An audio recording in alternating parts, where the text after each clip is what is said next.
मैं हूं विनीत त्रिपाठी।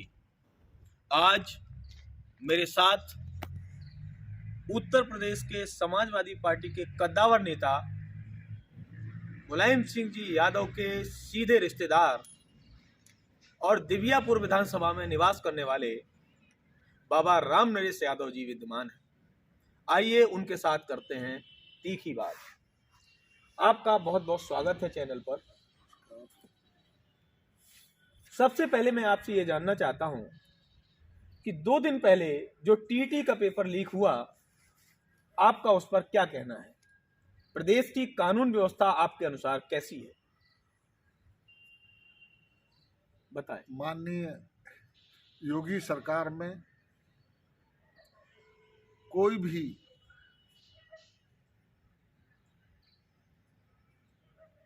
अपेक्षापूर्ण कार्य हो, इसकी उम्मीद बहुत कम है। जब योगी सरकार बनी थी तो प्रदेश की जनता को एक उम्मीद जागी थी कि योगी सरकार हमारे अनुरूप, हमारी आवश्यकताओं के अनुरूप, हमारे क्षेत्र के विकास के अनुरूप कार्य करेगी। लेकिन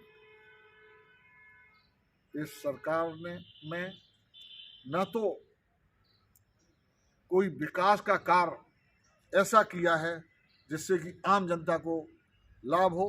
इस सरकार ने केवल कुछ 1-2 हाईवे का निर्माण करवा करके, एक्सप्रेस वे का निर्माण करवा करके अपने वोट के खातिर उनको हाईलाइट किया है।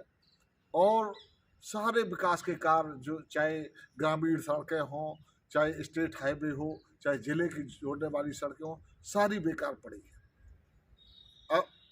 और हमारे मुख्यमंत्री, योगी मुख्यमंत्री जी हमेशा टीवी पर दहा करते हैं कि हमारे प्रदेश में कोई अराजकता नहीं हो सकती है, और जितने भी अराजक और अपराधी लोग हैं और गलत काम करने वाले लोग हैं, या तो प्रदेश के बाहर भाग गए होंगे और या ऊपर चले गए होंगे। लेकिन इस सरकार में न तो गलत काम करने वालों को कोई डर है, और उसी का परिणाम है कि ये टीटी का पेपर लीक हुआ। ये टीटी का पेपर बिना किसी बड़े राजनीतिक व्यक्ति के सहयोग के संभव नहीं हो सकता, ये सब लोग जानते हैं। और इस सरकार में न तो किसी की गिरफ्तारी हुई है, न किसी राजनेता की गिरफ्तारी हुई है, न ही कोई सुधार की हमें महसूस हो रही है कि कोई सुधार हो सकता है। सरकार के द्वारा ये कहा जा रहा है कि जिन लोगों ने ये अपराध किया है उनके ऊपर रासुका लगा दिया गया है। आपका कहना है निश्चित रूप से कोई ना कोई राजनीतिक संरक्षण रहा होगा, कोई राजनीतिक गिरफ्तारी नहीं हुई, कोई प्रशासनिक गिरफ्तारी नहीं हुई, क्या कहना चाहेंगे आप?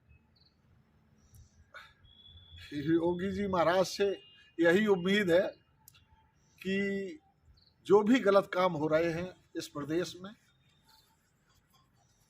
उनकी गिरफ्तारियां तो दूर महिमा मंडित और किया जा रहा है। आप देखिए लखीमपुर खीरी की घटना में जिस तरीके से निरपराध किसानों पर गाड़ी चला करके उनकी हत्या कर दी जाती है, और जो नौजवान उनके ऊपर गाड़ी चलाता है उसके पिता आज भी भारत सरकार में कानून के रखवाले हैं और गृह राज्य मंत्री के रूप में सुशोभित हो रहे हैं।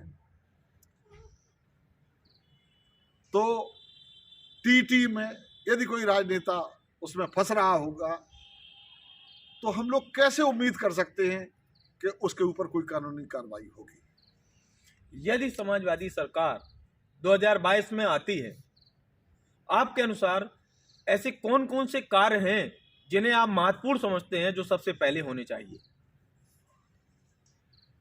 देखिए, समाजवादी पार्टी की जब जब सरकार बनी है, हमारे माननीय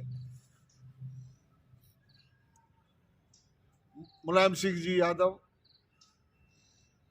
जब पहली बार सरकार में आए थे और कोऑपरेटिव मिनिस्टर हुए थे,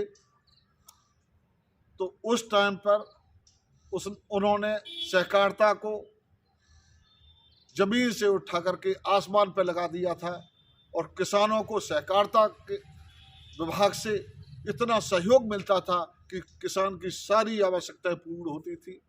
जब हमारे नेताजी सन 89 में प्रदेश के मुख्यमंत्री हुए तो उन्होंने इस प्रदेश में सड़कें, पुल, पुलियां और प्रदेश के सर्वांगीण विकास में कोई कसर नहीं छोड़ी थी। उन्होंने कोई ऐसा क्षेत्र नहीं छोड़ा था जिस क्षेत्र में उन्होंने प्रदेश को आगे न बढ़ाया हो। जब वो रक्षा मंत्री हुए थे तो सर्वविदित है कि उनके रक्षा मंत्रित्व काल में जो पुराने सैनिक उस टाइम पर सेवा में थे तो वो उनके नाम, उनकी जिंदाबाद करते हुए थकते नहीं हैं कि उन्होंने जो हमें राहत दी, जो उन्होंने जितने भी सुविधाएं दी, चाहे जो शहीद हो जाते थे उनके कपड़े आते थे, तो वो नेताजी ने शुरुआत की थी कि उनके परिवार वालों को उनकी देह के दर्शन हो सके। तो अब चूंकि अखिलेश यादव जी जिस दिन समाजवादी पार्टी से उत्तर प्रदेश के मुख्यमंत्री हुए थे तो उन्होंने इस प्रदेश में पहली बार टेक्नोलॉजी की तरीके से कानून व्यवस्था को सुधारने के लिए, चाहे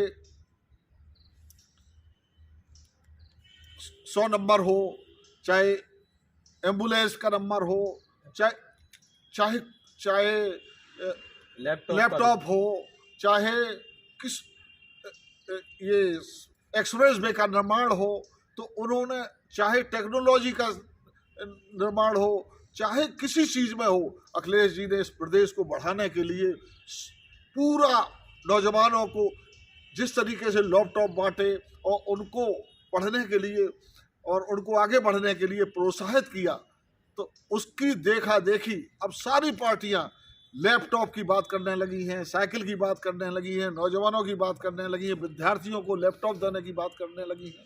एक महत्वपूर्ण प्रश्न है, समाजवादी सरकार पर हमेशा ये आरोप रहा है कि कानून व्यवस्था बहुत खराब हो जाती है, क्या कहना है आपका? समाजवादी सरकार पर यह आरोप है कि जैसे ही समाजवादी सरकार आती है कानून व्यवस्था पूरी तरह बर्बाद हो जाती है, क्या कहना चाहते हैं? इसके बारे में एक बात कहेंगे कि यदि सच बात को झूठा साबित करने के लिए यदि 150 लोगों से ये कहलवाया जाने लगा कि ये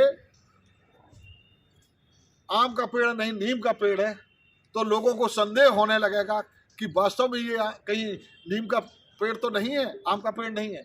तो इसी तरीके से जब समाजवादी पार्टी की सरकार आती है तो विरोधी पार्टियों इतना काम करती है, इतना अच्छी शासन चलाती है, इतना अच्छी कानून व्यवस्था होती है कि उनको क्रिटिसाइज करने के लिए कोई विषय मिलता ही नहीं है। तो उनको केवल एक मिलता है कि कानून व्यवस्था खराब हो जाती है समाजवादी पार्टी में, समाजवादी पार्टी में गुंडागर्दी होती है, समाजवादी पार्टी में अराजकता होती है। जबकि एक भी समाज में जाकर के देख लीजिए कि समाजवादी पार्टी का कोई भी व्यक्ति, जो भी नेता होता है, वो समाज की सेवा करता है, कभी अराजकता को पसंद नहीं करता है और न अराजकता होने देता है, और न थानों में कभी कोई रिश्वत ले पाता है, और यदि कोई रिश्वत लेता है तो वहाँ पर उसे तुरंत प्रताड़ित किया जाता है।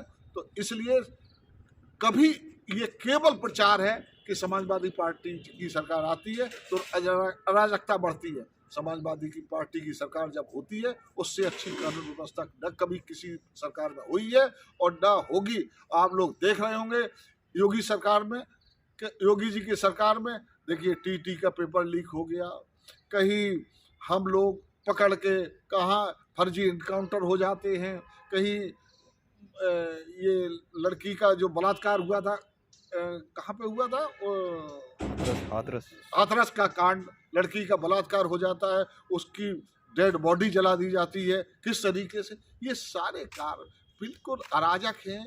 इनको ही गुंडागर्दी की और अराजकता की श्रेणी में लाना चाहिए, जबकि और यही कानून के साथ खिलवाड़ है। समाजवादी पार्टी के साथ ऐसा कभी कुछ नहीं हुआ। बहुत बहुत धन्यवाद। तो ये थे हमारे साथ समाजवादी पार्टी के दिग्गज नेता बाबा राम नरेश यादव। चैनल को लाइक कीजिए, सब्सक्राइब कीजिए और कमेंट करके बताइए कि आपको मेरी बात बाबा राम नरेश से कैसी लगी। बहुत बहुत धन्यवाद। जय हो।